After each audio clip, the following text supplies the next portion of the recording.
Bonjour frères et sœurs dans le Seigneur. Nous vous souhaitons la bienvenue à votre rendez-vous quotidien. Jésus, le vent d'espoir, un message pour votre salut. La chair ne dort pas. Ce que la chair produit. 4. Shalom frères et sœurs. Une fois le champ de bataille identifié, il devient nécessaire d'examiner les conséquences concrètes de l'activité de la chair, car un ennemi se reconnaît aussi aux fruits qu'il produit. Paul dresse une liste dans l'épître aux Galates que nous ne pouvons pas lire trop vite. Les œuvres de la chair sont évidentes. Les œuvres de la chair sont évidentes. Fornication, impureté, dérèglement, idolâtrie, sorcellerie, inimitié, querelle, jalousie, animosité, dispute, division, partie, envie, ivrognerie, excès de table. Galates 5, verset 19 au verset 21. Ce qui frappe dans cette liste, c'est qu'elle ne se limite pas au péché du corps que l'on imagine en premier. Elle inclut les inimitiés, les querelles, les jalousies, les divisions, les parties. Ces péchés relationnels et ecclésiaux sont aussi des œuvres de la chair. Ce n'est pas l'ennemi qui divise les églises, c'est la chair des croyants qui n'est pas soumise à l'esprit. La chair produit aussi des registres moins évidents.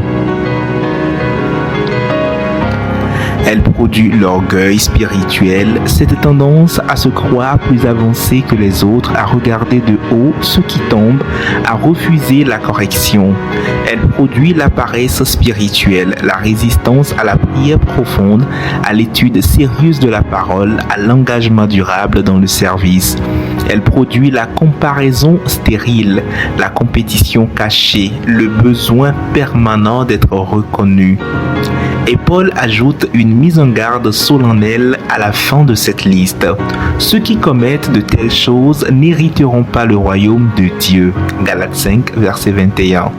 Cette phrase n'est pas destinée à condamner celui qui tombe et se relève. Elle est destinée à secouer celui qui s'est installé dans ses œuvres sans combat, sans repentir, sans résistance. Car la chair non combattue ne reste pas stationnaire. Elle progresse, elle élargit son territoire. Ce qui était une tentation devient une habitude. Ce qui était une habitude devient une chaîne.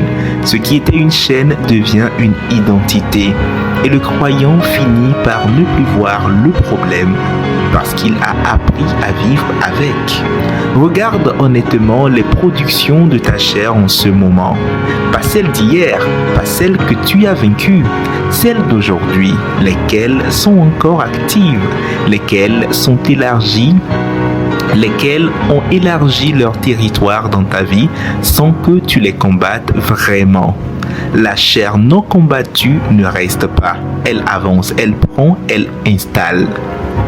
Pour toute requête, prière, soutien et autres, contactez-nous par courriel à prièreintense@gmail.com ou par téléphone au plus 228 99 58 58 94 ou le 93 41 96 41. Sur nos réseaux sociaux, suivez-nous sur Facebook, Instagram, YouTube et TikTok sur Jésus, le vent d'espoir.